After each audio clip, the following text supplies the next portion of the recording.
much, Emma, both Emmas. Hi, everyone. I hope you've enjoyed the events of the week so far. But firstly, I just want to say a massive thank you for Disability Sports Coach for inviting me to be part of today's session. Just very quickly, a bit on me. I'm the Specialist Advisor for Disability at London Sport. And it's my job to ensure disability inclusion is effectively embedded into everything we do as an organisation, but also to work with a whole host of different partners to enable more deaf and disabled Londoners to be physically active and enjoy all the benefits that go along with that. But whilst my focus of my work is on disability, I know that firstly, London Sport won't achieve anything by thinking of deaf and disabled people as one group where everybody's the same, and also that people aren't solely defined by their impairments. So clearly different characteristics overlap. It's part of what makes us all individual and unique. But the overlap of supposedly protected characteristics mean people sometimes experience intersectional exclusion, where barriers and negative attitudes are compounded. Or if we put it another way, people are treated badly because of how they're labelled and not because of who they are. So whilst a white disabled man might be discriminated against because of his impairments, a black disabled man might also be the victim of racial discrimination because of the colour of his skin or ethnic origin, and a black disabled woman might also be treated differently because of her sex. It's unfair and we need to do something to change it. So that's why I believe events such as today are so important. So it's a chance for all of you, but if I'm very selfish, me as well, to hear from some of the most knowledgeable and influential people working in our sector, people who are using physical activity in sport to address these issues and tackle inequalities which unfortunately remain so prevalent in our society. So that's enough of me. Let's get the thoughts of our 5 fantastic panellists. And before I kick off with the first question, it'd be great to hear from you all. So if you wouldn't mind giving a bit about your background, a bit about the organisation you're representing today, and why you feel this topic is so important. And Hannah, if you don't mind, can I start with you? Hi, thanks Alex. Yes, my name's Hannah Crane. I work for StreetGames. I've worked in community sport for about 15 years or so now, and specifically at StreetGames for about 9 years. StreetGames' main ambition is to reduce the inequality of access to sport between those young people from lower socioeconomic groups, as we call them. So that might be areas with just less amenities or with lower levels of income, and those young people of the same age who maybe live in more affluent areas. So our job is to try and kind of make sure more people get access to sport in different community groups. And in particular, my role is looking at how StreetGames uses sport in those communities to try and address other social issues. So how do we improve people's health? How do we help them get more jobs? And how do we help them kind of reduce the risk of crime in their area, either if they're a victim of crime or if they're at risk of getting involved in crime? Brilliant. Thanks, Hannah. So next, can I ask Heather to introduce herself? Yeah, hi everyone. Firstly, just thanks so much for having me. It's great to be part of such a brilliant panel and such an interesting conversation. So my background is quite similar to Hannah's. Actually, I've always worked in kind of sport, sport development, community sport. You know, started life out in Birmingham with a bag of rugby balls in community setting, delivering rugby to women and girls. So always, you know, had a real grounding in community sport. Been at Women in Sport now for about 5 years. Job title is head of policy, partnerships and public affairs, all of the P's there. But at Women in Sport, we believe that, you know, sport absolutely has the power to transform lives, and we have a vision that no one's excluded from the joy, fulfillment and lifelong benefits that sport can bring. So our purpose is obviously about, you know, getting women and girls, giving them the opportunity to take part in sport and really inspiring them to do that. We're slightly different to some of the other organisations on the panel, so we don't actually go out and kind of deliver anything on the ground. What we do is we try and really understand the needs and aspirations of women and girls through our research and our insights, and then we take that and try to raise the profile of the gender inequality that exists, develop policy positions, identify solutions, and, you know, campaign and hopefully influence and inspire change across the sports sector and aligning sectors to do the best we can for women and girls. Fantastic. Thank you very much, Heather. Abigail, can you go next, please? Hi, everyone. Hope you're well. I'm at Girls United. I've been there for a year, and I guess something that's really interesting to tell you about Girls United is that we are based in London and in Mexico. So we focus on supporting young girls, young women, and women to get involved in football, but to understand actually how that can support them off the pitch and develop their life skills. And something that we are very encouraging of is also to ensure that males understand their roles that they can have in women taking part in football or in sport. So we've done some programs and some workshops with primary schools, secondary schools, where they understand how they can support maybe their mums, their sisters, their future daughters and stuff like that, and their own classmates, to make sure that those females are still active. And I think that plays a really big role as well. So yeah, hi, I'm looking forward to it. Perfect, thank you, Abigail. Ubaid, could you go next, please? Yes, thank you. Thanks for having me, and it's great to be on this panel and share this discussion around inclusion, diversity. My name is Ubaid. I'm the chair of London's largest LGBT badminton club, Goslings. We've been going since the 1980s, so we've committed to making safe spaces for lesbian, gay, bisexual, trans and other sexual and gender minorities to come and play badminton, really. Our mission is just to create those safe and secure spaces for people from all backgrounds, not necessarily from LGBT. So we've got such a diverse and intersectional base within Goslings around races, religion, disabilities, myself as well being a Muslim and disabled. And I think it's really important that we commit to providing safe spaces for people to be themselves, where they can come and connect with other people from different backgrounds. It's not only important for their health and well-being, but it's also important for, I think, community cohesion. To give you some kind of context, the reason why Goslings ever started was back in the 1980s, when the LGBT community was going through a lot of abuse and around the AIDS epidemic and other situations like that. Very few places were available for LGBT people to meet, especially to play sport and play badminton. So Goslings was set up in Camden, and as a very small group that met once a week, and it's 1 or 2 courts of badminton, and now it has 4 sessions a week, over 240 members from across London. So you can see the need for it. And we also connect with other LGBT sports in London to increase participation and inclusivity. And last year, the club was awarded the most inclusive club award by the Out for Sport Awards. So we're really committed to this topic, and I'm glad to be part of the panel. Thank you for having me. Thank you, Ubaid, that's fantastic. And finally, Shaheen, if you don't mind introducing yourself. Yeah, I'm Shaheen. Great to be on part of this panel. I'm the Director of Projects for Sporting Equals. For those of you who haven't come across Sporting Equals before, we promote ethnic diversity across the sport and physical activity sector.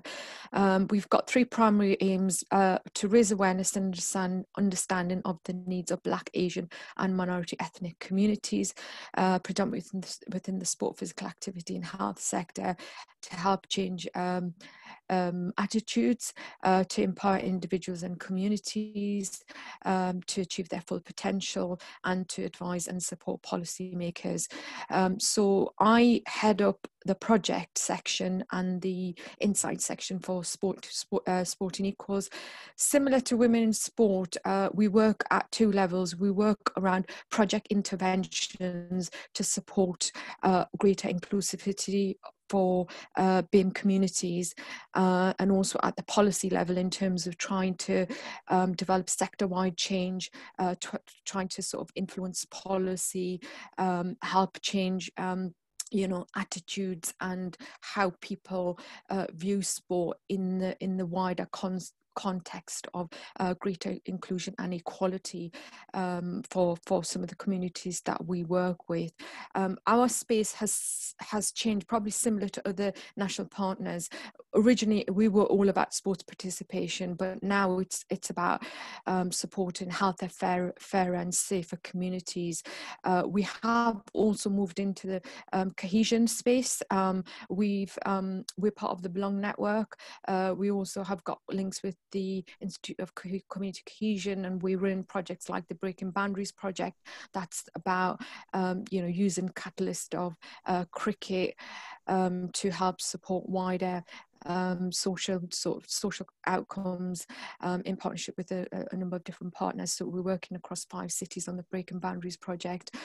We also work with a lot of community-based organisations. We've got a regional team on the ground supporting grassroots level interventions. We work with Activity Alliance on specifically disability projects. So sometimes there's like a layering of different multiple barriers and multiple disadvantage that we need to navigate through. So the sort of box, as you can say, we fit in is around predominantly around sort of cultural barriers, but there's also other issues where you've got somebody who's maybe sort of disabled, female, and who's maybe sort of practicing a different religion. So we work across different levels. So it's great being part of this panel.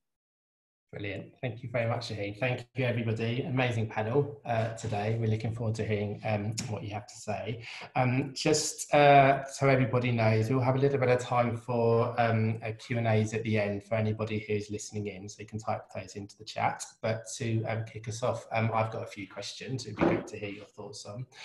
So firstly, it'd be great to set the scene for everybody who's tuned in today. So in the context of physical activity in sport, or even wider if you like, what do you think the main barriers are to inclusion faced by the people that you work with on a day-to-day basis? So Heather, if you don't mind, can I come to you first? You can, if I can find my unmute button. So I think for us, we take a bit of a kind of life stage approach to looking at some of this. So we look across the life course of girls into adulthood, and there's different challenges and different barriers that occur across those ages. So, I mean, in terms of participation, if we start there, when you look at girls, 57% of girls aren't reaching recommended activity levels, so CMO guidelines. They're not active enough to be reaching those guidelines, and there's a whole host of different reasons underpinning that. So with very young girls, we know that they have a sort of poorer attitudes towards sport and physical activity, and that's across all the different constructs of physical literacy, so things like confidence and competence, their knowledge around sport, and a lot of that is being caused by the influences around them and, you know, gender stereotyping that starts at a really young age. So it's around kind of age 6 and 7 where girls will start articulating that sport isn't really for them. You know, boys start saying things like, well, girls can't kick footballs as far as boys can, and they take that on board, and that sort of plays back. So girls aren't getting a really great emotional connection to sport at a young age, which then they take through into their teenage years, where there's a whole host of different barriers that kick in for them then as they go through puberty. 42% of girls won't take part in sport during their periods, for example. So lots of different challenges going on there. Again, huge issues around kind of confidence for girls. So 35% of girls aren't confident enough to take part in sport. And then all of that is being taken through into their adult life, when again, you know, life kicks in at different stages. So challenges around pregnancy for women can really impact on participation rates, menopause, and then into later life, you know, longer term health conditions, for example, again, can have some really gendered impacts on women. So, you know, 70% of women say that menopause has moderate to severe impacts on their quality of life, for example, which has a massive effect when it comes to getting active. So there's all of that going on across women's lives in terms of participation. And then I think when we look at, you know, the kind of the structure of sport and the culture of sport, it's something that has grown up, something that was designed by men for men, and, you know, women are trying to carve out a space within that, but there's still a lot of structural issues that we're facing. We've, you know, done a lot to shift the number of women in leadership positions, but still 40% of women working in sport say they feel less valued. So even when we get the numbers there, sometimes the culture isn't really working for women, and I mean, that's in terms of the workplace, so that then trickles down in the way that sport's designed and delivered as well. So, you know, lots of challenges going on for women across the course of life and across sport as well. Okay, thank you very much, Heather. That's great to hear about that. There's so many challenges. Abigail, can I bring you in as well, if you've got anything to add on that? Yeah, I'd say probably being on the pitch maybe a bit more than Heather. I think we look at the journey as well as when they're playing age or their sporting age. So I think it's understanding that girls may stop and then they come in and they're at a different sporting age to maybe some of their other peers that have continued through, and how you can differentiate as an organisation or as a coach to make sure that support is then still there so they don't drop out again. I think for girls, they can feel quite inferior quite quickly, and if they turn up to a session and they see what other people are doing, they feel they can't do that. That can be quite a tough thing for them to then step into. And even at a young age, we see them judging themselves before they even arrive and before they even take part. So I think that's definitely something that needs to be reviewed and something that adds an extra barrier. And I also think it's making sure that, again, parents and the support network around those young girls know what it's like. So if for example, my mum wasn't very active or my dad wasn't very supportive, I think that would have played a big difference in my sporting history and where I've ended up compared to what they actually did. And I think it's those kind of communications to our parents around, what do you chat about in the car on the way home after football? Like, do they know what they got up to in our sessions? Can they support and continue that like positive environment that we've tried to set after sessions as well, instead of maybe certain conversations can be then off-putting and then they don't want to have those conversations. So it's not actually the sport that puts them off, it's other conversations that they're having about it, then they feel they don't want to take part, I think, as well. Thank you very much, Abigail. Ubaid, can I bring you into to this one, please? Yeah, sure. So very similar to what's already been mentioned in terms of why I think some of the barriers is on the structural level, where if we're looking at inclusion, we need to look at a holistic approach. So we need to see what's happening in wider context outside of sports that's having an impact on LGBT inclusivity in general. So when we look at sports, for example, we have a lot of prejudice and stereotypes, very similar to what Heather has mentioned earlier about gender stereotypes and stuff, and sport being created by men for men. So within badminton and general sports, especially football, rugby, the gender stereotypes is masculinity versus femininity. For badminton, there's lots of language used about gay men must be great because of wrist action. For football, for example, pansies running around for a ball, or they must be enjoying shower time. Those kind of remarks and stereotypes exist, and it's not very helpful, especially when it comes to inclusivity. The other barriers seem to be around visibility. So LGBT participation in sports in general are not seen in mainstream. So you don't see them on mainstream TV or in the news. Often events held by LGBT are done in countries, other parts of the country or the world, and they don't get much airtime. And also promotional sports, when those are promoted, such as Adidas or Nike or others, they don't use LGBT role models, so you don't actually see, so you don't get the message out to kids growing up young people that LGBT people can play sports, that they do participate in sports, and giving that impression from an early age to get them involved in sports and start enjoying it from a young age, very similar to what's already been said. Thank you very much, guys. Shaheen, can I get your thoughts, please? Yeah, so similar to what the other speakers have said, I think we've got the wider generic barriers generally might be linked to socio-economic, like getting to a venue, or sort of generically in terms of women and their sort of issues around menopause and pregnancy and whatnot. But then I think that the bits that we specialists and we can provide advice around is the specific cultural, religious barriers. There might be, for instance, issues around dress, issues around modesty for a lot of women, that in terms of how governing bodies are marketing sport. I'm just going to, might be, for example, tennis. There's a perception that you need to wear a short skirt.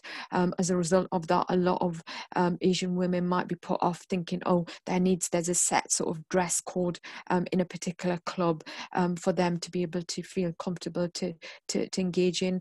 And also, another speaker sort of mentioned this. I think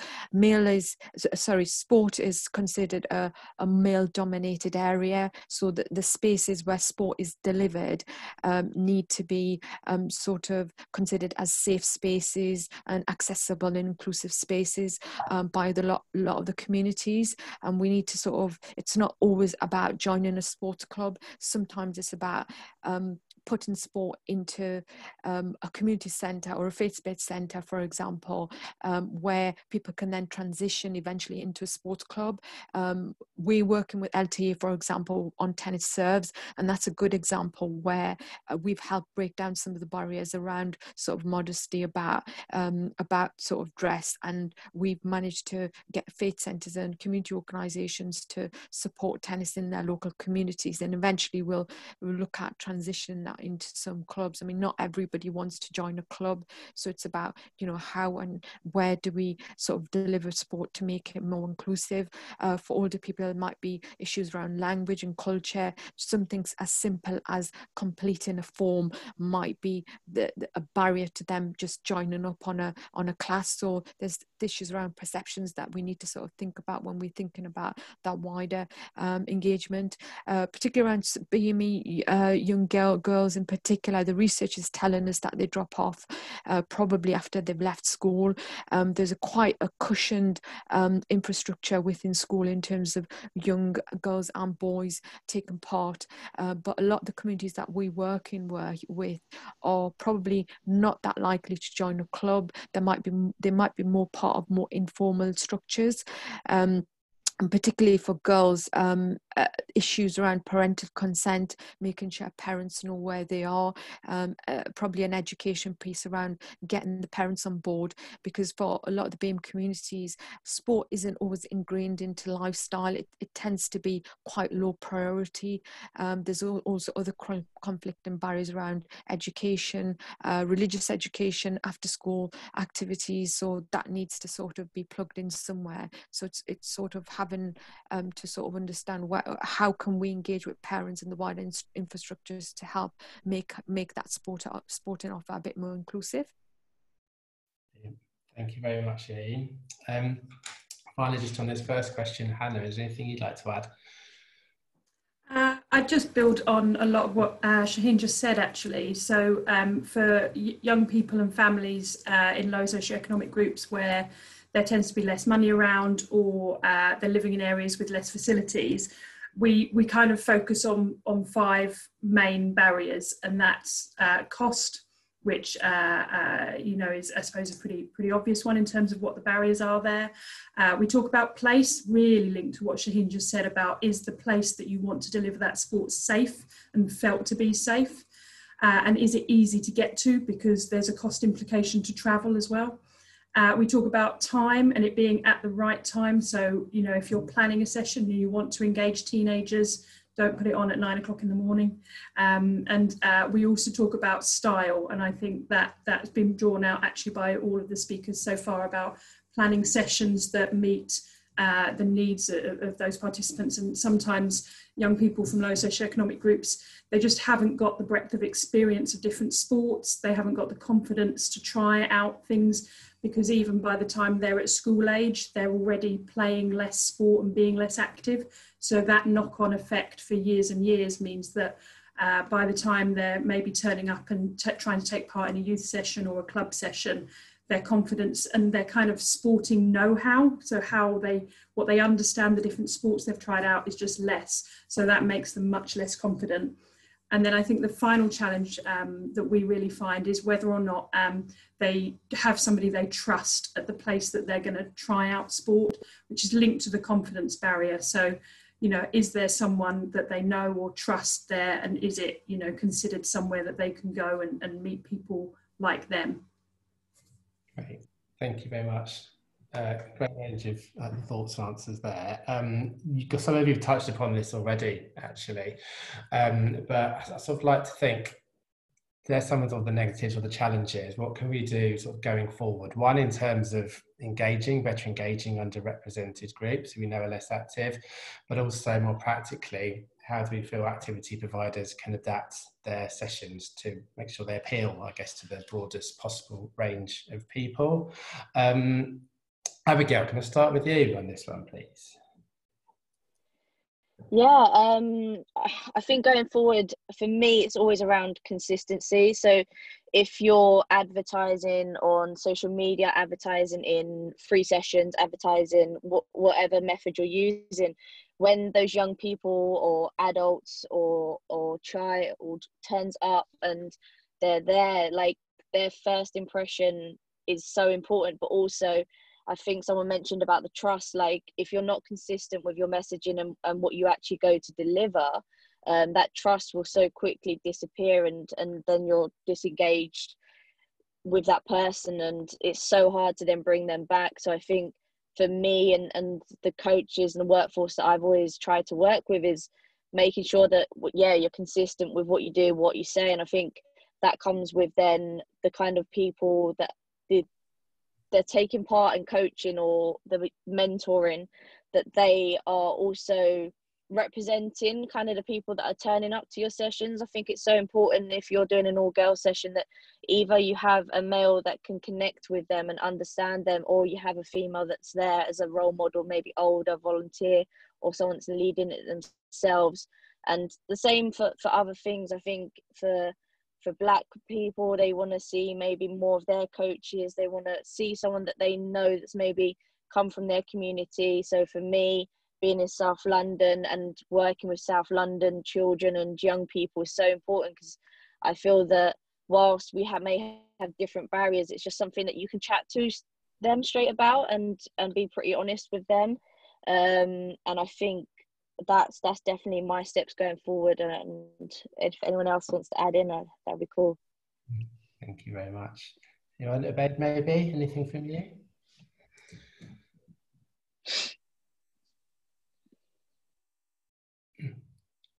Abaid, have you got any thoughts on that? Oh, sorry, I didn't hear you. Yeah, so very similar in terms of messaging and communication.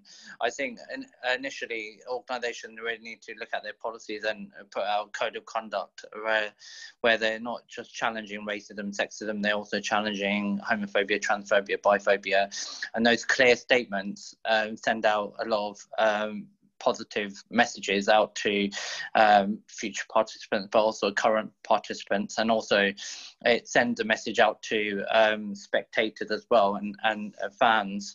I think they organisation can also adapt by actually using research and seeing where, either investing in research to find out what are the experiences of LGBT people, but also recognizing within that research the intersectionalities and how they can actually use that intersectionality information to further invest in sports where it's needed.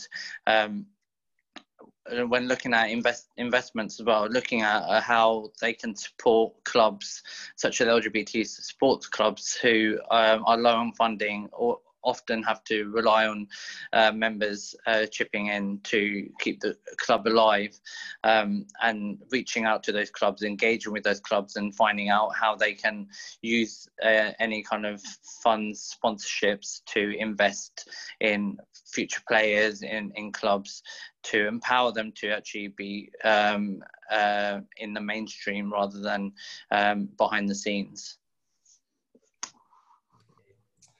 I think the rest of the panel sort of gave some thoughts around, I suppose, solutions and ways we can respond to the challenges. So I'm conscious we're pretty short of time. I'd love to get on to the what will probably be the last question. I'm thinking about collaboration. So my question is how you, the panellists, would like to see sports sector organisations, but also organisations from other sectors working more effectively in partnership together to enhance inclusion and representation. Hannah, is it okay to start with you? Yeah, of course, thank you. I think for me it comes down to whether or not the voices of the people that we want to include are being heard. So someone mentioned earlier about kind of hidden inequalities, and I think young people and families from lower socioeconomic groups, you don't always know if they're there, if they're part of your session, and I think we don't always know if they're there as part of the organisations who we're working for or working with. So I think organisations, kind of from a collaboration point of view, need to think more carefully about who they're asking to help them make decisions and plan, and bring those voices very deliberately to the table a little bit more than sometimes we get the chance to. Great, thank you. Heather, can I ask you as well what your thoughts are, and perhaps in the context of sort of disabled women and girls as well, and engaging engaging them as well? I mean, I think when it comes to the sector collaborating, we have, a whole host of knowledge and research and insight, and it's we look at these things from different angles. So we always come at it from a gender perspective, and Sporting Equals will come at it from a BAME or a culture and faith kind of perspective. But we need to be layering those things up. We need to be sharing all of that, looking at where's the commonality, where are the differences, what are the approaches that apply across all of those different groups, and doing as much as we can to kind of join up that thinking. I completely agree with Hannah's point about making sure that it's a person-centered approach, and that you're working with the individuals or the groups, and really understanding what it is that they want, and what's going to create an environment where they really feel like it's a place for them. I think that's paramount to everything. I also think that we have a duty to really challenge each other as well, and we'll, at Women in Sport, we'll hold our hands up that sometimes we just think about the gender, and we don't always think about those other characteristics that sit underneath that, and we need the likes of StreetGames and Sporting Equals and Activity Alliance to really be challenging us to say, well, have you considered this group within the 51% of the population that you're thinking about in terms of women and girls? So I think that challenge is really important as well. Okay, thank you, Heather. Shaheen, can I pick you on this one as well? And again, sort of thinking about sort of disabled people as well when you work with that community. Yeah, I think it's what Heather and Hannah just saw, local partnerships, consortiums. I think insight is quite key. The fact that we can learn from each other, but sometimes what tends to happen is we do a project, there's a lot of M&E valuation, a lot of learning comes out, and then it sort of gets lost in transition. We're moving on to the next one. So there probably needs to be something, a space, and I have discussed this with other partners in the past, maybe having a shared space where we can combine all the learning so that people can have like maybe a portal or something that we can learn from, because we've done disability projects and BME projects, disabled BME joined together with activity allowance, for example. Sometimes it's not in the public domain because we haven't been given the permission to release that. It's for a specific purpose, but there's ways and means around using sort of insight. But I think for me it's sort of working out, well, the insight that we've got, how can we make it more accessible at a local level? I think it's about local partnerships, working more collaboratively, because it's what you deliver on the ground is the most important, that me-centered approach. How are you delivering that offer and making it as inclusive and as accessible to that person? Because everybody's different, everybody's going to have different challenges, they're in different stages of their life, they've got different barriers, they might have different motivations, they might have cultural issues. So there's a lot going on in people's lives, and we have to sort of try and take a bit of time out to look at what interventions are being delivered, how those interventions can be structured,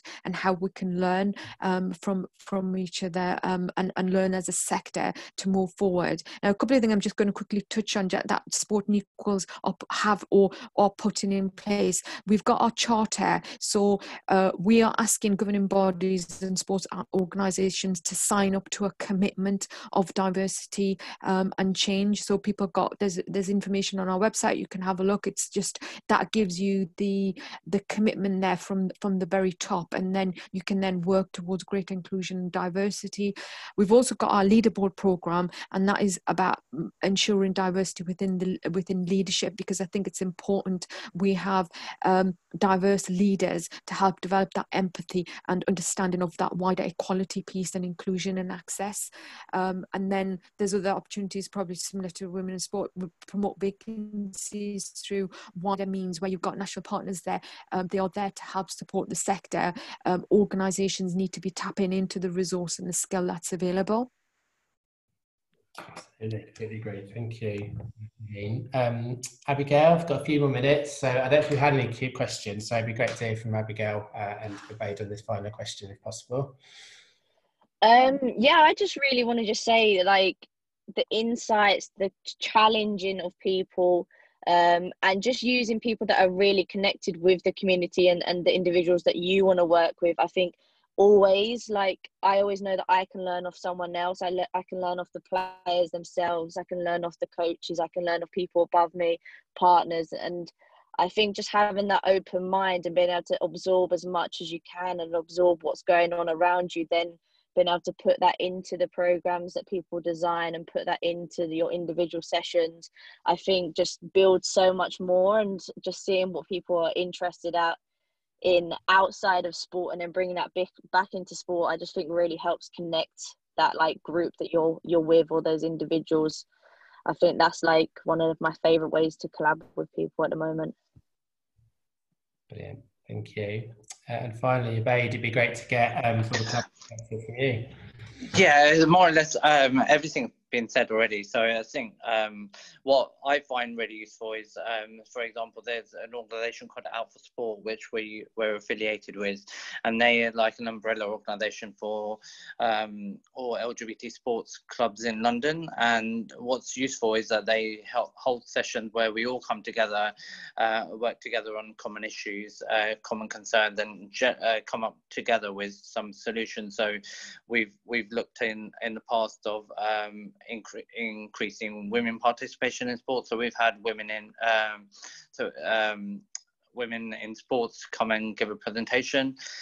We've looked at disability, and we also looked at tackling racism in sports. So it's a really good way of working together, finding out what are bringing people in from outside outside of sports as well to come and give presentations and to get that insight and that community view, and actually take that learning back to our own organisations and see where we can adapt and make changes.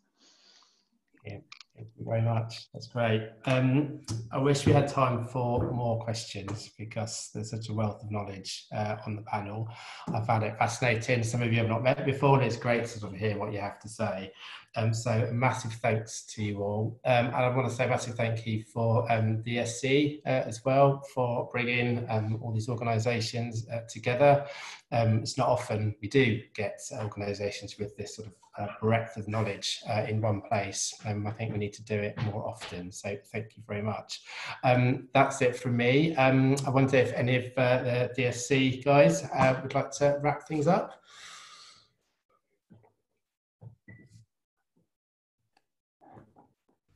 Yeah, just to say thank you so much everyone for joining. It's been fascinating to hear all of your insights, and hopefully we can do more of this in the future. I think the other Emma at DSC usually has some sort of housekeeping and recommended sessions to join on to next for anyone who's watching who might be interested. One thing that I will flag is that we do have an Adapting Fitness for Inclusion session tomorrow lunchtime. So if anyone here is interested from a disability perspective, if you work in sport or if you're an instructor, that might be one to tune into at 1 o'clock on the same link. But yeah, other than that, thank you so much for joining, and I'll hand over to Emma Cranston for the final wrap up. Brilliant. Yeah, just to echo what Emma said, thank you very much to everyone for a really insightful conversation. There's quite a few of our members here, which is brilliant, but everyone as well that would like to join. We do have some fun fitness tomorrow morning, 10:30 to 11:15. That is our first session of the day, and then we have another 3 sessions tomorrow and then Friday as well. So I won't go through all the sessions. I'm sure everyone wants to go grab something to eat and have their evening, but please do look at our timetable and all the programme notes on our social media, etc. And yeah, thank you very much. Yeah, thank you, Alex, as well for hosting. Yeah, Alex for sharing. That's fantastic. Thank you, everybody. Okay, thank you. I will end the call in 5 seconds. Good to see everyone, and yeah, have a good evening. Thank you. Thank you. Bye. Bye, everyone. Bye, Alex. Say bye. Bye.